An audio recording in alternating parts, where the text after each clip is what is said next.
Good morning, guys. So I will not be at school today because I'm gonna be at a field trip for my math models class today. So please make sure that you guys watch this video, and also after the video, I should have some packets for you in the front for you to work on. So that's gonna be due next time I see you guys. So please make sure you do that. All right, so go ahead and go to page. Is it gonna? Oh my god! Sorry, guys. Hold on, just a second. Let me turn off my alarms. Okay. This is gonna be page 549, I believe. Okay. If not, then just turn the pages until you find it. But it's gonna be 540 something. All right. How do I scroll down? How do I go down? Oh my goodness. This thing. Okay, here we go. So starting with the warm up, this is a review from what we did last time. Remember, whenever we have a fraction, that's the same thing as dividing, and dividing is repetitive subtraction. So that's what we're going to be doing with the exponents. They have the same base here. The base is b, so we have b as our base, and then we have 3 minus 0. And 3 minus 0 is just 3. So that's my answer. Here, my base that's the same as a and x. So remember, whenever the a doesn't have an exponent, there's always an invisible 1 there, but they don't write it. You have to know that. So you're going to do 1 minus 1, and then for the x, you're going to do 5 minus 4. So 1 minus 1 is 8 to the 0, and 5 minus 4 is just 1. 8 to the 0, or any number or anything to the power of 0 is always 1. And then x to the 1 is just x. And 1 times x, well, the 1 just becomes invisible. So all you have is just x. Okay. And if I'm moving on too fast, like I'm trying to make the video short, so I'm going to move on pretty quickly, but you can always rewind the video or speed it down. Okay, anyways, so now we're multiplying. So whenever you multiply, you add the exponents. So remember, here we have a to the 1, so we're going to have 1 plus 2. And then b, 2 plus 3. So we're going to have a to the 3 and b to the 5. Okay, and then lastly, here, b with b, negative 2 plus 2 and a to the 0. Negative 2 plus 2 is going to be b to the 0, and then you have a to the 0. B to the 0 is 1, and a to the 0 is 1, and 1 times 1 is 1. So that's your answer. Okay, moving on. We're going to skip this page, skip this page, skip this page, skip this page, skip this page. Okay, here. No, wait, this one. All right, so real quick, whenever we have, and I think it's also on the example. Let me look up here real quick. Yeah, so for example, right here, they have 2 to the power of 3 over 2. So what does that mean? That means that I have 1/2 3 times, okay? And a quick little reminder, make a little side note here. 2 to the 1/2 is the same thing as, in radical form, my base is 2. My index is 2, is an invisible 2 here. Normally, they don't write down the 2. Normally, you just see it like that. But there's always a 2 right here, okay? And then the exponent is 1. So your numerator is the exponent, and your denominator is your index. Okay, so let's do another example. So if I give you I don't know, 3 to the power of 2 over 3. Well, my base is 3, my index is 3, and my exponent is 2, like that. Okay? All right, so now that we clarified that, we can actually do these examples down here. So why is radical 2 times radical 2 equal to? So whenever I was in high school, I was always told that like two radicals just cancel each other out, and then you're left with just what's inside of the radical. But I was never taught why that is. So I think it's really awesome that you guys get these in-depth lessons of explanations of to as to why these things work. So this is why that works. My base is 2. My remember how I said they're not gonna write down the little 2 here, but it's always there. It's an invisible 2, right? It's an invisible 2 there, and then the exponent is 1. So this is 1 over 2, and then times you have it again, 2 to the 1 over 2. Well, if we use our properties of exponents, whenever we're doing the product rule, we have the same base here because the base is 2. So you keep the base and then you add the exponent. So you're going to have 1/2 plus 1/2. And remember, whenever you're adding fractions, you or subtracting fractions, you must have the same denominator. So here the denominator is 2. So I keep the denominator and I add the numerators. So 1 plus 1 is 2. So you have 2 to the power of 2 divided by 2, that's 1. And 2 to the power of 1, well, that's just 2. And that's why two radicals that have the same base will give you just the base. Okay? All right, explain why 2 to the power of 2 is equal to 2. Similarly here, we have 2 to the power of, well, the exponent here happens to be 2, so I'm going to have 2 up here, and then I have the invisible 2 right here. And 2 divided by 2, well, that's 2 to the 1, which is just 2. Okay? And also, here's another way to look at it. If you have 2 squared, well, the 2 squared is 4, and 4 is a perfect square, so 2 times 2 is 4, right? So that's why the radical of 4 is 2. Just like radical 9 would be 3, radical 25 would be 5, radical 16 would be 4. What else? Radical 36 is 6. Let me make sure this thing doesn't kick me out. Stay in the call. Okay. Because that always happens to me. Okay, so you get the point, okay? Let's see, let's move on. Yeah, let's do this one real quick. So they give us a function. Our function, this is an exponential function. Remember exponential functions, if you were to draw it, it looks like a curvy L like this, or it can also be like this, okay?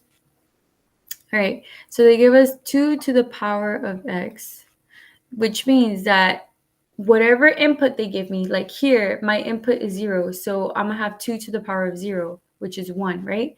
Right here, I'm going to have 2 to the power of 1 over 3. I'm going to have 2 to the power of 2 over 3. I'm going to have 2 to the power of 4 over 3.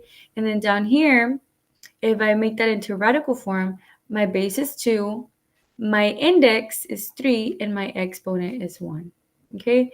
Here, my base is 2, my index is 3, my exponent is 2. And then here, my base is 2, my index is 3, and my exponent is 4. Okay? All right, so that's how you do that. And then I'm going to let you guys calculate it right here. Well, actually, hold on. Oh my gosh. Oh, what is this thing doing? Okay, 2 to the, I don't have a calculator with me, and I don't want to make this video too long, so I'm gonna let you guys do number 2 on your own, okay? All right, let's go ahead and move on. Okay, here. This is important, so make sure you highlight this, this whole paragraph right here. A horizontal asymptote is a horizontal line that a function gets closer and closer to but never intersects. So we're going to draw a little picture. So you have your x and your y-axis, okay? Let's say you have a function that looks something like this. Whoops. How do I go back? Oh my goodness. I hate working this thing. Okay, I think I can erase it like this. Okay, good.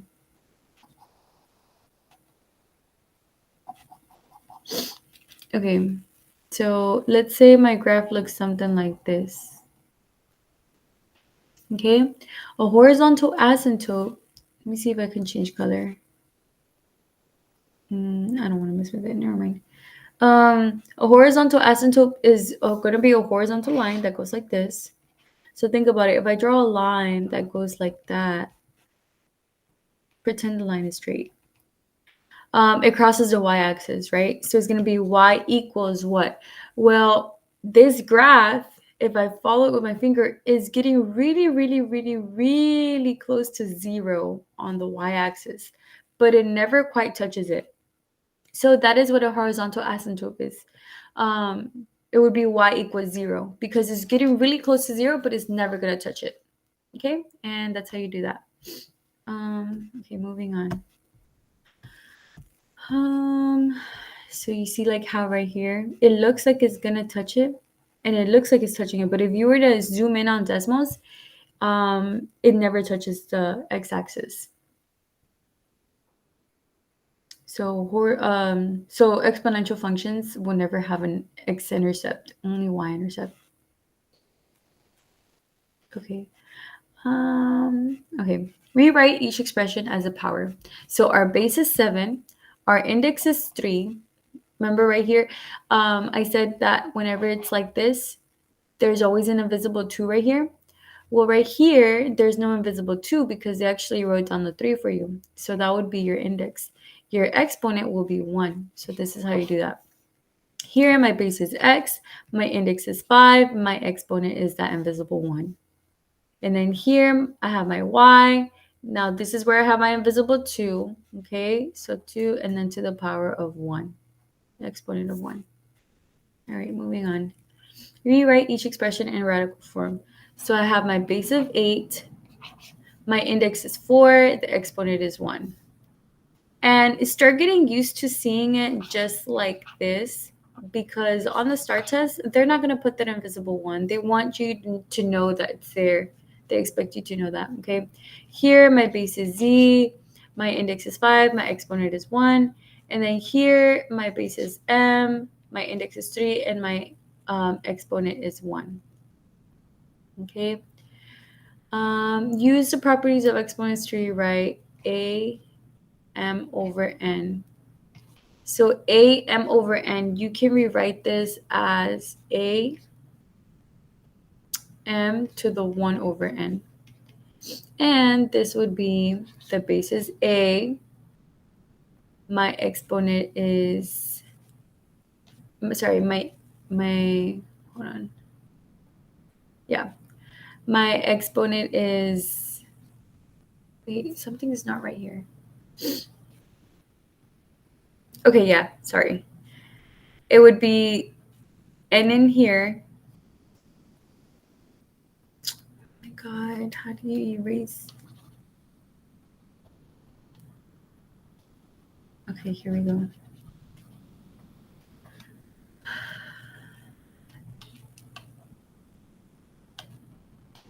Okay, so it would be a to the n 1 over m. So I would have a, my index is m, all to the power of n. Okay. All right, moving on. Rewrite each expression in radical form. So my base is 4, my index is 2, and all to the power of 3. My base is 5, my index is 4, all to the power of 3. My base is x, my index is 5, all to the power of 4. All right, next one. Rewrite each expression as a power with a rational exponent. So my base was 2, my index is 4, my exponent is 3. My base is 5, my index is that invisible 2, and to the power of 4. And then I can actually reduce this because 4 divided by 2 is 2. And I know what a squared is. A squared is 5 times 5, which is 25. And then here I have x to the power of the index is 5, and the exponent is 8. And one more. And we have y, which is the index is 5, and the exponent is 10. And I can reduce this one because 10 divided by 5 is 2. So it'd be like that. All right, moving on.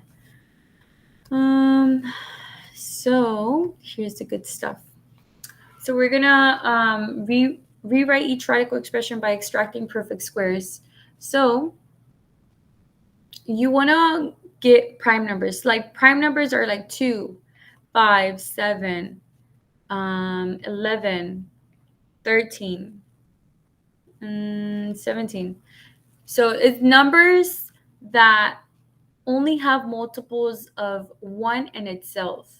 Like for example, I could not use 4 because 4 is 2 times 2 and 1 times 4, right? Whereas 5 is only 1 times 5.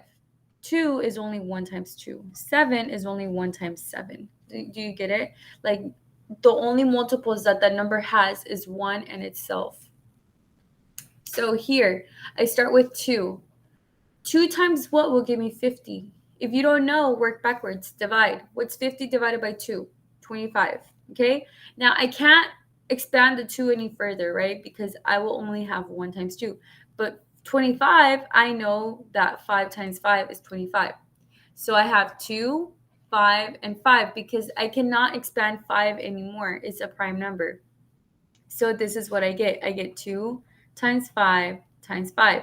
How do you see if you did it correctly? Well, 2 times 5 is 10, and 10 times 5 is 50. And that's what we had down here, right? So that's how I know I did it right.